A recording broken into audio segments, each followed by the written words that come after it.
Hi there, it's Tom from Big Bainan's Blacksmithing here. Obviously I'm not in the forge today. I am working on a few designs and basically having a little bit of fun as well. Even though it's raining a tad, it's nice to get out a little bit. So it's just something I've been thinking of over the past few days and experimenting out with. But today I'm actually working on making some chalk sling bullets. Now you see me here sitting amongst all this chalk, a nice little bit of a bank of chalk here. Basically across prehistoric sites in Europe, especially in the Iron Age as well, hill forts and the like, we find thousands of natural stones used for as sling bullets, and they're usually always nice and smooth, and they vary in sizes. Some are as light as about 24 grams, some go as heavy as 300 grams. And quite often it's always the usual thing we say, oh yes, you pick the nice smooth ones from the bottom of a river. Absolutely, those smooth ones fly quite nice and straight. There are also examples of baked clay ones as well, and some of those get up to quite impressive rates. I believe there's one at the Roman Museum in Caerleon that's about 178 grams in weight, and at the core there's a little stone and they've built it up. A stone that was maybe too small to use as a sling, and they've built it up with clay around. Now, in an Iron Age context, places like Glastonbury Lake Village, we find, of course, naturally occurring sling stones, and again also baked clay ones. But on a few sites as well, we also find chalk variety, sling bullets made from chalk, just carved out nice and quickly. Now, the question is, would they have been good enough to actually take down large game or an armoured Roman legionary or maybe an opponent? Who knows? Probably not, judging by the weight of them. But Glastonbury Lake Village was a site where the Iron Age community were hunting more than other areas across Britain. Usually hunting makes up roughly about 5% of the diet, hunted animals that is. Most of the food is provided by farming and animal husbandry. But in places where it's generally marshy or boggy or wetlands, you usually find that hunting, the food provided by hunting, actually goes up to about 30–35%. So over in Cambridgeshire, near Ely, and also Glastonbury Lake Village, they're prime examples. A lot of those were underwater, or at least incredibly boggy and wet. And those clay sling stones, as I say, whether they'd be able to take down large game or an enemy, well, we'll have to test or come up with some form of test to see how powerful they would have been. However, on small waterfowl, that's where I think they would have been most useful and most used. We find them, as I say, at Mere Heath and Glastonbury Lake Village. And we know from bone deposits that actually they're eating a very large number of waterfowls. It's not hunting wild boar, it's things like swan and moorhens and the likes. We have those bones there. So making them out of chalk, as I say, it's quite easy. Also, it's actually so easy that it's something you could get a child to do around the fire maybe, or you could just sit doing it. But what is quite nice is it allows you to try and make those sling bullets quite uniform, so every single one can be the same, because that uniformity and that making sure you've got those aerodynamics, that lozenge shape, that can really help with your accuracy. You could chuck any old lump of chalk like these down here, yeah, you can throw that in a sling, but it will peel off, it'll fly elsewhere. It really affects the accuracy. The real key is turning something like that into something like this. Just that difference, that change, that little bit of working makes all the difference in its accuracy. Hopefully we'll see how effective these bullets can be in a short while. So first off, we've got to get some more chunks like that from this clay chalk deposit. We're using an adze and ags that I've made and is reproduced from examples from Glastonbury Lake Village, and then I'll be using a knife from Danebury Hill Fort to actually carve those lumps of chalk into sling bullets. So here's a bit to be just like we're in Skyrim, and mine are chalk deposit here. Okay, so hopefully you can see how easy it comes away quite nicely, and lumps like that, that's ideal. We can take these now and carve those into sling bullets, and in very short amount of time we can produce quite a few of those. And I think it's something I'm going to have when I'm doing my Iron Age living history displays. I think I'm going to see about getting kids to do that for me, so I have an endless supply of chalk sling bullets. So we'll gather them up and we'll go and carve them. Okay.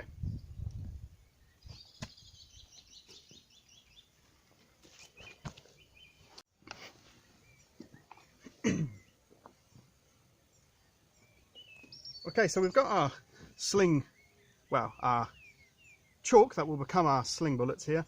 As I say, we've got some nice pieces flaked off there, and the reality is we're just trying to get them as much uniform in size as possible. We want to kind of get that nice oval shape to it.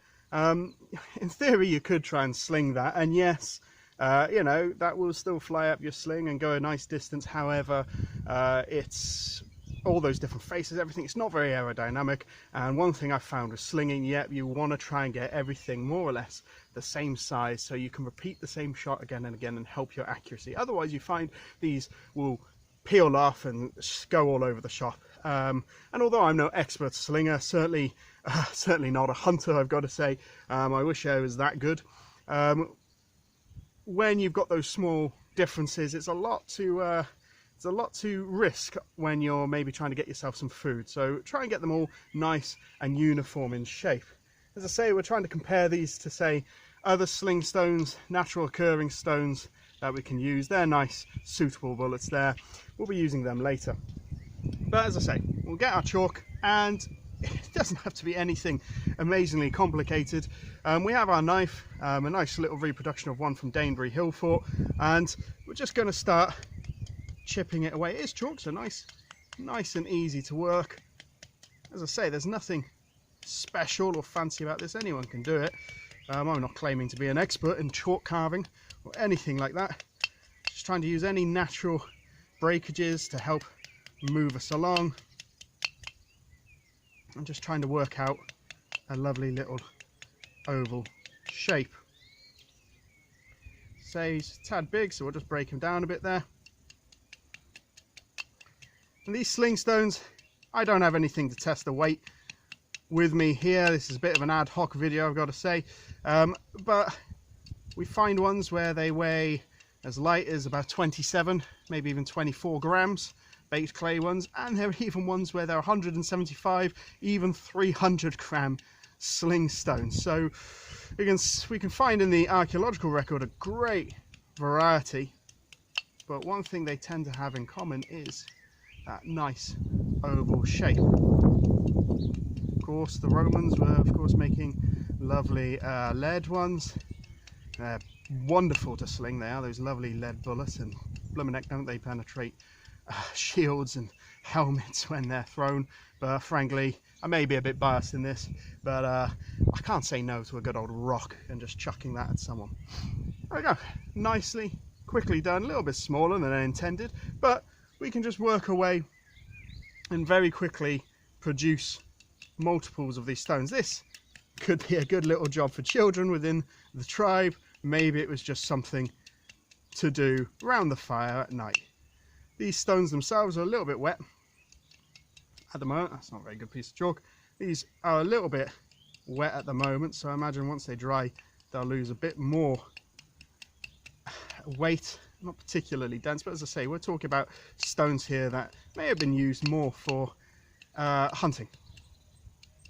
Maybe we'd reserve our perfect sling bullets for their use on the enemy sometime where we don't want it to be inaccurate, when we want it to hit perfectly.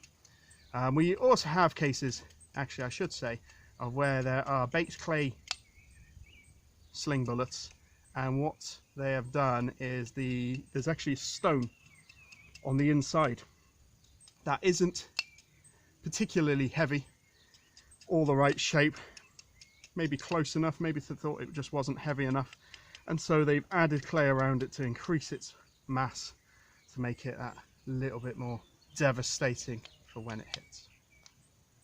Okay, so slowly we're just getting ourselves a nice set of sling bullets. Next thing will be I'll finish off shaping them. Next thing will be to test them out in my sling.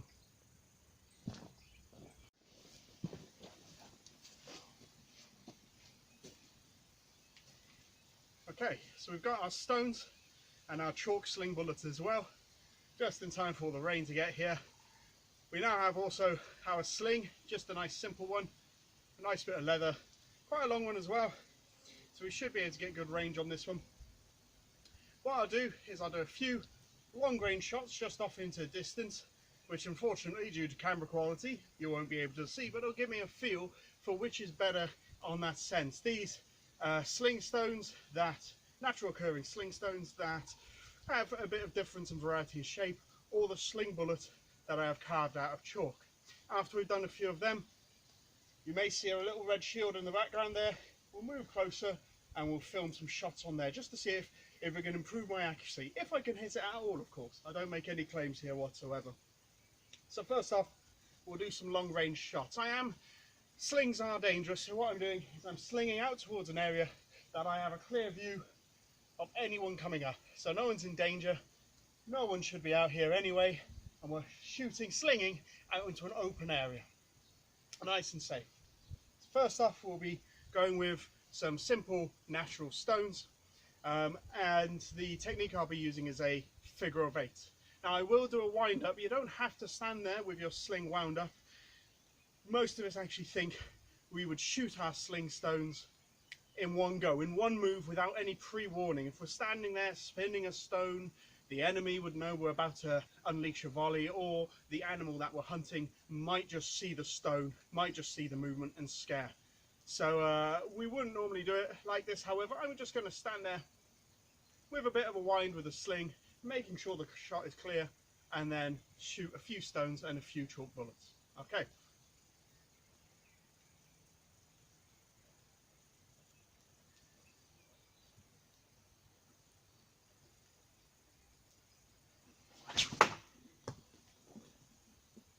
So we managed to hit the tree on that one. Working on quite tight space here. Heard the power maybe in that, which is always quite devastating. I always love it with the stones.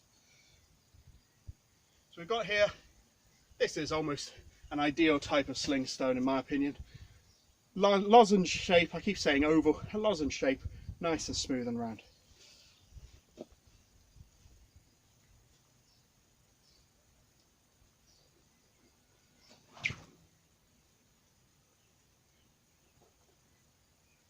That one's shot in an almost perfect arch. This one's a little bit more round. A little less lozenge shape, a little bit more round.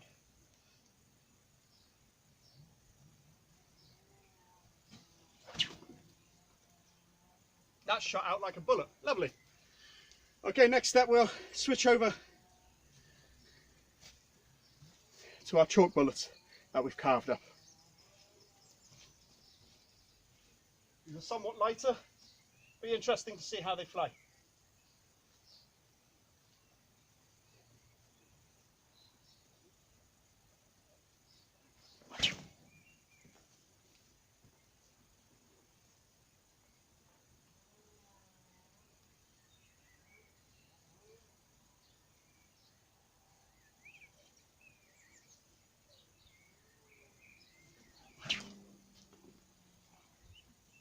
That was shot lovely. The first one actually broke apart when we shot it. That one did shoot lovely, however, it did peel off to the right. So obviously we didn't have that one carved quite right.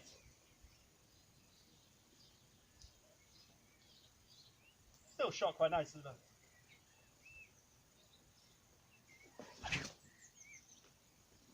Now that one shot lovely. Okay, so now that I've had a quick look at how each of them works, we're going to see if I can hit the shield. Again, I make no promises whether I will be able to, but we'll see how each one fares against that shield.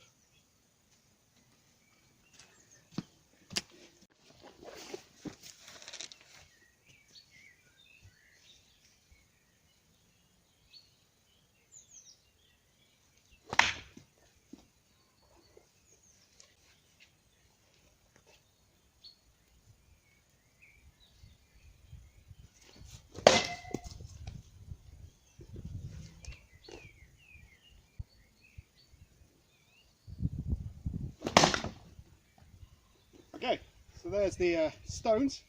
Let's see the chalk.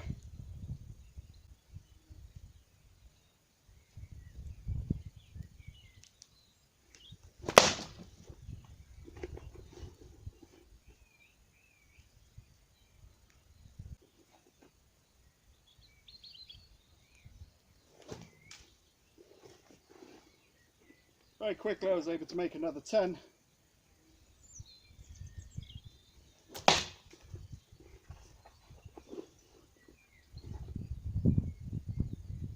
We're using a shorter sling now.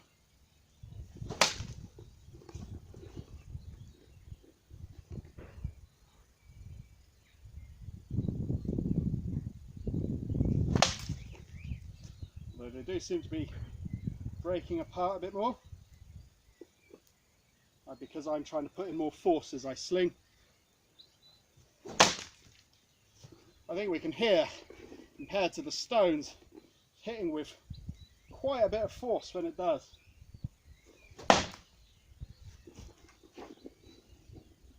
Certainly waterfowl would be got, and frankly, whether or not it can kill a man, I certainly wouldn't want someone slinging this at me. Back to the stones, one last sling.